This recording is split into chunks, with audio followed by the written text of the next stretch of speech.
ആദ്യം തന്നെ അഭിനന്ദനങ്ങൾ. ജയറാമേട്ടൻ പൊളിച്ചു എന്നാണ് എല്ലാവരും പറയുന്നത്. എന്ത് തോന്നുന്നു? Thank you. അല്ല, ഒരു സത്യത്തിലൊരു ഒരു ആക്ടർ എന്നുള്ള നിലയ്ക്ക് ഭയങ്കര അഭിമാനം തോന്നുന്നൊരു സമയമാണിത്.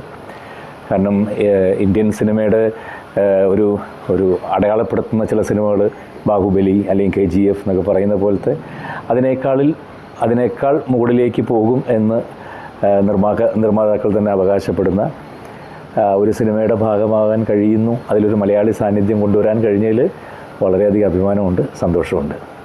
വിഷ്വൽ ട്രീറ്റ് ആണെന്നാണ് കണ്ടിറങ്ങിയവരെല്ലാം കാന്താരയെ കുറിച്ച് പറയുന്നത്. അപ്പോൾ അതിലൊക്കെ എത്രത്തോളം സന്തോഷം? കാരണം ഇതിപ്പോൾ പൊന്നിയിൻ സെൽവന് ശേഷമുള്ള രണ്ടാമത്തെ സീക്വലാണ്. അപ്പോൾ അതിലൊക്കെ എത്രത്തോളം?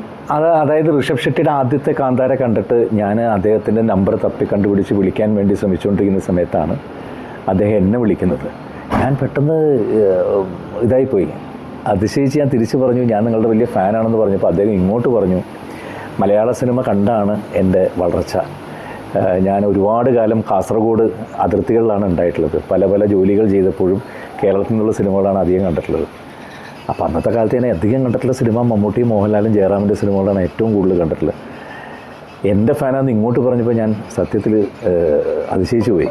അതിനുശേഷം അദ്ദേഹത്തിൻ്റെ സിനിമയിലേക്ക് എന്നെ വിളിച്ചപ്പോഴും ഞാൻ വിചാരിച്ചിട്ടില്ല ഇത്രയും ഒരു ഭീകരമായ കഥാപാത്രത്തിനാണ് എന്നെ വിളിക്കുന്നതെന്ന് അറിയില്ലായിരുന്നു.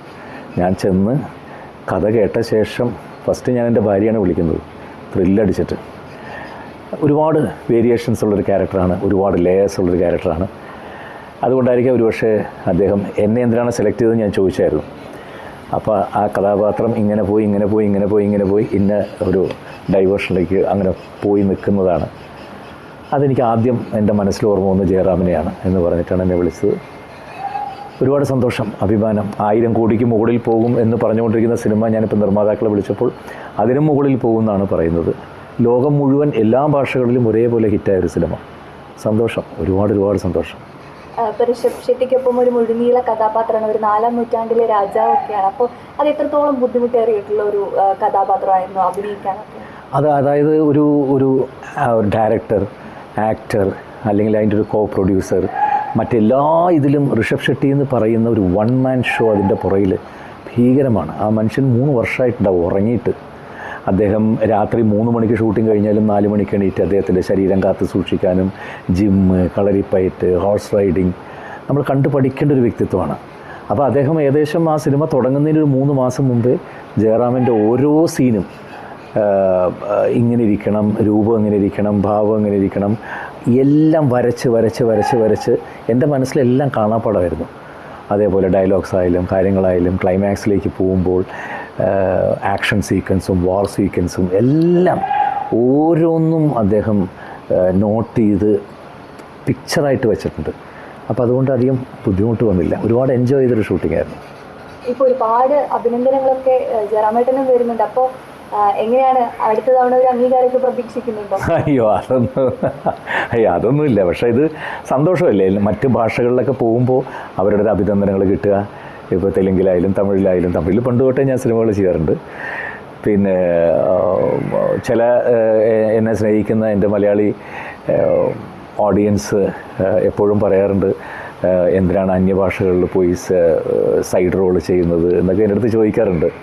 അപ്പോൾ ഞാൻ അവരോടൊക്കെ പറയുന്നൊരു കാര്യം അതാണ്, ഒരു നല്ല മലയാള സിനിമയ്ക്ക് വേണ്ടിയിട്ടുള്ളൊരു വെയിറ്റിംഗ് പീരീഡ് ഇല്ലേ, അതാണ് സത്യത്തിൽ. ആ ഒരു ഗ്യാപ്പ് ആണ് ഞാൻ മറ്റു ഭാഷകളിൽ പോയിട്ട് സിനിമ ചെയ്യുന്നത്. അപ്പോൾ അങ്ങനെ കഴിഞ്ഞൊരു 1.5 വർഷമായിട്ട് ലാസ്റ്റ് ചെയ്തത് എബ്രഹാം ഓസ്ലർ എന്നുള്ള സിനിമയാണ്. അതിനുശേഷവും എന്നെ തേടി ഒരുപാട് സിനിമകൾ വന്നെങ്കിലും നമ്മളുടെ ഒരു മനസ്സിന് ഇഷ്ടപ്പെട്ടൊരു സിനിമയായിരുന്നില്ല ഒന്നും. അപ്പോൾ അതുകൊണ്ട് തന്നെ അതിൽ നിന്ന് മാറി ഇങ്ങനെയുള്ള സിനിമകളൊക്കെ ചെയ്തിരുന്നു. ഇപ്പോൾ ജൂഡ് 2018 ശേഷം അദ്ദേഹം ഒരു ആവിഷ്കാരം നടത്തി, പ്രജീത്ത് ഡയറക്റ്റ് ചെയ്ത്, അരവിന്ദ് എന്ന് പറയുന്നൊരു ബ്രില്യൻ്റ് ആയിട്ടുള്ളൊരു യങ് റൈറ്റർ എഴുതി, ഗോകുലം നിർമ്മിച്ച് ഒരു സിനിമ വരുന്നു. ഞാനും എൻ്റെ മകനും കൂടിയാണ് ചെയ്തിട്ടുള്ളത്. ആശകളായിരം എന്നാണ് സിനിമയുടെ പേര്. ഇന്നലെയാണ് അതിൻ്റെ ഷൂട്ടിംഗ് കഴിഞ്ഞത്. അത് എനിക്ക് അടുത്ത എൻ്റെ കുടുംബ സദസ്സുകൾക്ക് മുമ്പാകെ എനിക്ക് അഭിമാനത്തോടു കൂടി കൊണ്ട് വയ്ക്കാവുന്നൊരു സിനിമയാണ്. അതാണ് മലയാളത്തിൽ ഇപ്പോൾ ചെയ്തിട്ടുള്ളത്. ഒരുപാട് മലയാള സാന്നിധ്യം കൂടിയുണ്ട് ജയറാമേട്ടൻ അല്ലാണ്ട്. എം ജി രാധാകൃഷ്ണൻ സാർ ഉൾപ്പെടെയുള്ള ആളുകളുണ്ട്. ആർട്ട് ഡയറക്ടർ ആൾക്കാർ എടുത്തു പറയുന്ന ഒന്നാണ് ഇതിൻ്റെ ഓരോ സെറ്റുകളും ആർട്ടും ഇതെല്ലാം. മലയാളി, ബംഗ്ലാൻ, മേക്കപ്പ് റോണക്സ്, പിന്നെ കളരി, ഇതിനകത്തുള്ള ഫൈറ്റിൻ്റെ കളരി മുഴുവൻ ചെയ്തിട്ടുള്ളത് മലയാളികളാണ്. അപ്പോൾ അതുകൊണ്ട് തന്നെ ഫൈറ്റിൻ്റെ സാന്നിധ്യവും മലയാളികൾക്കുണ്ട്. സൗണ്ട് ഡിസൈനർ മലയാളിയാണ്. അങ്ങനെ കുറേ മലയാളി സാന്നിധ്യങ്ങൾ ഒരുപാടുണ്ട്.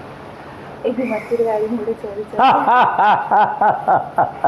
അവസാനം ഇതിലേക്ക് വരുന്ന എനിക്കറിയാം. എന്നാലും ഇപ്പോഴത്തെ ഒരു സാഹചര്യത്തിന്റെ സമ്മർദ്ദം മൂലമാണ്.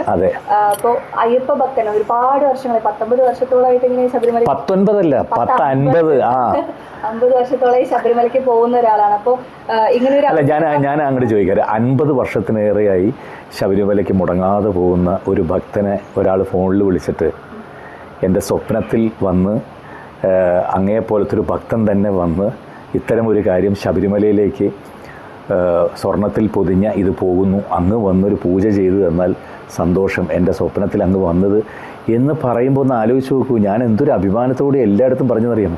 എത്രയോ ഭക്തരുണ്ട്, എന്നിട്ടും അയ്യപ്പൻ എന്നെ തന്നെ തേടി വിളിച്ചില്ലേ ആ പൂജ ചെയ്യാനായിട്ട് എന്നാണ് ഞാൻ എല്ലാവരോടും പറഞ്ഞത്.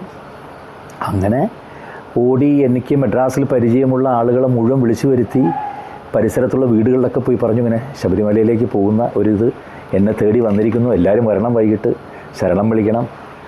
അങ്ങനെ ഒരു വലിയ സന്തോഷത്തോടു കൂടിയാണ് അത് ചെയ്തത്. അത് പിൽക്കാലത്ത് ഇങ്ങനെ ആകുമെന്ന് ഞാനും വിചാരിച്ചിട്ടില്ല. ഇപ്പം തെറ്റിദ്ധരിക്കപ്പെട്ടു എന്നുള്ള ഒരു തോന്നലുണ്ടോ? ഇല്ല, അത് തെളിയട്ടെ. എന്താണെന്നുള്ളത് അറിയില്ലല്ലോ, നമുക്കിപ്പോൾ ഒന്നും അറിയില്ലല്ലോ. തെറ്റ് ചെയ്തിട്ടുണ്ടെങ്കിൽ തീർച്ചയായിട്ടും അതിൻ്റെ ശിക്ഷ അനുഭവിച്ച് തന്നെ തീർക്കണം. അയ്യപ്പൻ്റെ മുതലാണ്, അതൊന്നും ഒരു കാലഘട്ടത്തും അവനൊന്നും വെറുതെ പോവില്ല, നശിച്ചു പോകുന്നല്ല പറയുന്നത്. ഒരു രൂപ അയ്യപ്പൻ്റെയൊക്കെ തൊട്ടാൽ അനുഭവിക്കേണ്ടി വരും. അത് അനുഭവിച്ച് തന്നെ തീരും. തെറ്റ് ചെയ്തിട്ടുള്ളവൻ ഉറപ്പായിട്ടും പിടിക്കപ്പെടണേ എന്നുള്ളതാണ് എൻ്റെ ആഗ്രഹം. ഇനി മറ്റൊരു കാര്യം, ഈ ദേവസ്വം വിജിലൻസ് ഒക്കെ എന്തെങ്കിലും സംസാരിച്ചു, മൊഴിയെടുക്കും, അങ്ങനെ എന്തെങ്കിലും ഉണ്ടായിട്ടുണ്ടോ? ഇല്ല, ഒന്നുമില്ല. Thank you.